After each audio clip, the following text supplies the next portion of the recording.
કૃષ્ણ, જય માતાજી મિત્રો। તો આજે આપણે બનાવીશું વેજીટેબલ મુઠિયા। વેજીટેબલ મુઠિયા એકદમ ખાવામાં સોફ્ટ, અને આજે આપણે બનાવીશું એકદમ ઈનો કે સોડા વગર તો પણ એકદમ સોફ્ટ મુઠિયા બનશે। તો ચાલો એના માટે અહીંયા બધા મેં ઇન્ગ્રેડિયન્ટ આ બધા લોટ લઈ લીધા છે, અને આ બધા વેજીટેબલ કટ કરી લીધા છે। તો વેજીટેબલમાં કોબીજ લીધી છે, ગાજર લીધું છે, ફ્લાવર લીધું છે, અને મેથી લીધી છે, અને પાલક લીધા છે। અહીંયા ગરમ મસાલો છે, હળદર છે, લાલ મરચું છે, અને ધાણા જીરું પાવડર છે, આપણે લસણ ખાંડેલું લઈ લીધું છે, અને આ બાજરીનો લોટ છે, અને અહીંયા લસણ મરચાં બધું ખાંડીને લઈ લીધું છે। અને દૂધીને નથી ખમણી, તો દૂધી શું છે કે પહેલાં આપણે ખમણતા હોય છે ને તો એને કાળી પડી જતી હોય છે। તો જ્યારે તમારે તૈયારી કરવી હોય ને બધું તૈયારી થઈ હોય ત્યારે તમારે દૂધી ઉમેરવી, તો દૂધીનો શું છે કલર જળવાઈ રહી, નહીં તો દૂધી તમારી કાળી પડી જતી હોય છે। તો આ રીતે મિત્રો તમને મેં આ ટિપ્સ તમને આપી છે।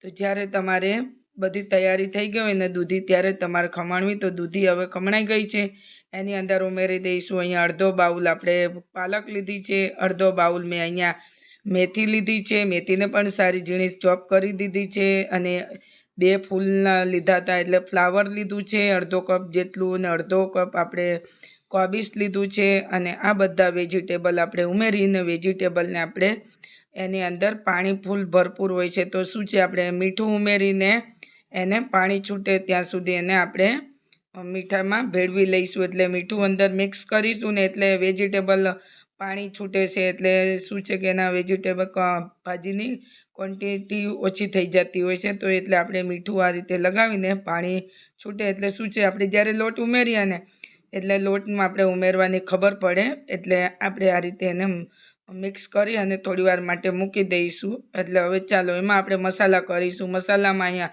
ધાણા જીરું પાવડર, હળદર પાવડર, લાલ મરચું પાવડર, અને સાથે અહીંયા આપણે ઉમેરી દીધું છે લોટ ઉમેરી દીધા છે। મેં જુવારનો લોટ લીધો છે, ઝીણો ઘઉંનો લોટ લીધો છે, જાડો ઘઉંનો લોટ કકરો લીધો છે, અહીંયા બેસનનો કકરો લોટ લીધો છે। તો બધા લોટ આપણે આ રીતે ઉમેરી દે। આમાંથી તમે કોઈ પણ લોટ ઉમેરી નો પણ લઈ શકો છો, પણ અહીંયા આપણે બધા લોટ લઈ લીધા છે। લોટ કરી અને આપણે ભાજી વધારે રાખીશું, તો અહીંયા આપણે લીલા ધાણા ઉમેરી દઈશું, આદુ મરચાંની પેસ્ટ ઉમેરી દીધી છે। હવે આ બધું ઉમેરીને સારી રીતે આપણે મિક્સ કરી લેવાનું છે। હવે આપણે એને લોટ બાંધી લેવાનો છે, જે રીતે આપણે લોટ બાંધતા હોઈએ છીએ એ રીતે। તો ચાલો હવે એમાં આપણે ઉમેરીશું થોડું તેલ ઉમેરી દે, એટલે તેલ ઉમેરવાથી એની સોફ્ટનેસ સારી રહે। ચાલો હવે અહીંયા થોડા હું તલ પણ અંદર, તલ સરસ એવા અંદર લાગે છે ખાવામાં, આમ તો વઘારમાં પણ આપણે ઉમેરતા હોઈએ, અને ખટાશ માટે આપણે લીંબુનો ઉપયોગ કરીશું। તો લીંબુ અહીંયા મેં અડધો નંગ લીંબુ લીધું છે એટલે સરસ લાગે। અને આપણે ગળપણ માટે અહીંયા ખાંડ લઈ લીધી છે, અને જો તમે ગોળ પણ લઈ શકો છો। ફરી પાછું આપણે લોટ જે ઉમેરેલા છે લોટના ભાગનું આપણે મીઠું ઉમેરી દેવાનું છે। હવે આપણે આ રીતે જ્યારે લોટ આપણે બાંધતા હોઈએ ને જે રીતે આપણે પરાઠા ભાખરીનો એ રીતે આપણે મિક્સ કરી દેવાનો છે, ફક્ત એને મિક્સ કરવાનો છે અને લોટ મસળવાનો નથી। તો આ રીતે જોઈ શકો છો, નહીંતર શું છે વેજીટેબલ એકદમ પાણી છોડશે અને લોટ તમારો લૂઝ પડી જશે। એટલે આપણે લોટ ઓછા ઉમેરી અને વેજીટેબલ આપણે વધારા લીધા છે, તો જોઈ શકો છો। તો આ રીતે આપણે બનાવીશું મુઠિયા વેજીટેબલ। અને આ મુઠિયા તમે સવાર ચા, સાંજ ચા નાસ્તા માટે જો કંઈક નાસ્તો ગોતતા હોય ને તો આ ઘરમાં રહેલા શાકમાંથી તમે તમારા મનપસંદ શાક તમે અંદર લઈ શકો છો। જે શાક તમને ના ભાવતા હોય એ તમે સ્કીપ પણ કરી શકો છો। તો હવે આપણે મુઠિયા સ્ટીમરની અહીંયા થાળી લીધી છે, મેં પાણી પણ ગરમ કરવા મૂકી દીધું છે। તો જ્યારે તમે આ મુઠિયા વાળો ને તો પાણી ગરમ હોવું જોઈએ, એટલે પાણી ગરમ કરવા મૂકી દીધું છે। અને હવે આપણે આ રીતે મુઠિયાને તરત જ એના લોટને આપણે મૂકી નથી દેવાનો। તો શું છે કે આપણો જ્યારે પાણી વેજીટેબલ હોય ને શાકમાં પાણી છૂટે ને તો મુઠિયા આપણા ઢીલા પડી જતા હોય છે, એટલે આ પ્રોસેસ તમારે તરત જ કરી દેવી। અને હવે મુઠિયા તમારે આ રીતે વાળી લેવા, કોઈ પણ રીતે તમે મુઠિયાનો શેપ આપી શકો છો। તો અહીંયા હું આ રીતે મુઠિયાનો આકાર આપું છું। તો અહીંયા મેં, અને ચાહો તો તમે મોટા રોલ પણ બનાવી શકો છો, પણ અહીંયા આપણે જો તમે આ રીતે ગોલ મુઠિયા પણ બનાવી શકો છો। જો તમારે લાંબા રોલ ના કરવા હોય ને કટિંગ ના કરવા હોય તો તમે નાના નાના રોલ બનાવીને ગોલ બનાવીને આ રીતે ગોલ મુઠિયા પણ કરી શકો છો. તો હવે તૈયાર થઈ ગયા છે, આપણે થાળી પણ તૈયાર થઈ ગઈ છે. સ્ટીમરમાં પાણી પણ ગરમ થઈ ગયું છે. તો હવે મૂકી દઈશું. અહીંયા થાળી મેં મૂકી દીધી છે અને હવે આપણે એને ઢાંકી દઈશું. ઢાંકીને આપણે 7-8 મિનિટ માટે પકાવીશું. આપણે 4 મિનિટ એને ફાસ્ટ ગેસ પર અને 4 મિનિટ આપણે ધીમા ગેસ પર. એટલે શું છે કે મુઠિયાને આપણા જે બધા શાક છે ને એકદમ ચડી જાય. તો અહીંયા મુઠિયા તમે જોઈ શકો છો એકદમ સોફ્ટ અને પોચા. અને તો આ રીતે છે ને મિત્રો, ઈનો કે સોડા વગર તો પણ મુઠિયા આપણે કેટલા સરસ ફૂલીને એકદમ સરસ સોફ્ટ થઈ ગયા છે. તો મિત્રો હવે આ મુઠિયાને ઉતારી લઈશું. થાળી તૈયાર થઈ ગયા છે. તો હવે ઠંડા થાય એને પછી આપણે ચોપર બોર્ડ પર લઈ લઈશું. તો અહીંયા ઠંડા પણ થઈ ગયા છે અને હવે આપણે મુઠિયાને લઈ લઈશું અને જોઈ શકો છો.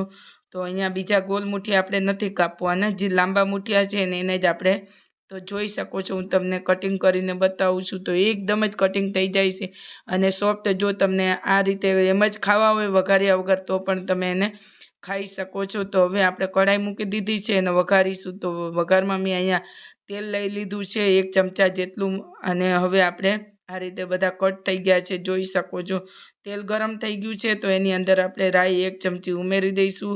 હિંગ લઈ લઈશું અડધી ટીસ્પૂન અને સાથે હવે આપણે તલ લીધા છે. તલ ઉમેરીને તરત જ આપણે અંદર ઉમેરી દેવાના છે. શું છે કે તલ બળી જાય અને તલ બધા જ ઉડી જાય આપણા, ત્યાં સુધી આપણે એની અંદર આ રીતે મુઠિયા બધા ઉમેરી દેવાના છે. મસાલા જો તમારે આને રસાવાળા કરવા હોય તો તમે રસાવાળા પણ કરી શકો છો, તમે ગ્રેવીવાળા પણ કરવા હોય તો કરી શકો છો.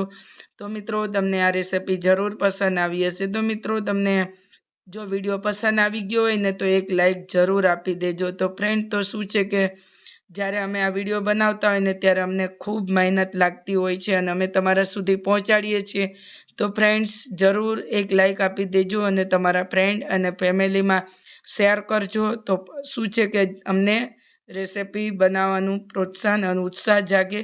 તો હવે આપણે મુઠિયા તૈયાર થઈ ગયા છે, એને લઈ લઈશું આપણે સર્વિંગ પ્લેટમાં. તો તમે જોઈ શકો છો એક મુઠ્ઠીયું આપણું એટલું સરસ ટેસ્ટી. અને મિત્રો તમે આ રીતે જો બનાવશો તો તમે વારંવાર બનાવશો અને ખાવામાં ખૂબ જ મજા આવે. તમે સવાર સાંજ નાસ્તા માટે જો કાંઈ વિચારતા હોય તો તમે આ રીતે ઘરમાં કોઈ પણ શાક તમે અંદર ઉમેરી અને તમે સ્કીપ પણ કરી શકો છો. જે તમને ભાવતા શાક હોય તમે લઈને આ રીતે મુઠિયા બનાવી શકો છો. તો હવે આપણે લઈ લીધા છે અને તમે કોઈ ગેસ્ટ આવ્યું હોય તો પણ તમે આને બનાવીને ખાઈ શકો છો અને બાળકોને લંચ બોક્સમાં, તમે ટિફિન બોક્સમાં પણ તમે આપીને આ મુઠિયાને એન્જોય કરી શકો છો. તો મિત્રો તમને રેસીપી જરૂર પસંદ આવી હશે. તો ફ્રેન્ડ્સ, તમે મારા ચેનલ પર જો હજુ સુધી નવા છો અને સબસ્ક્રાઈબ નથી કર્યું ફ્રેન્ડ્સ તો સબસ્ક્રાઈબ કરી લેજો.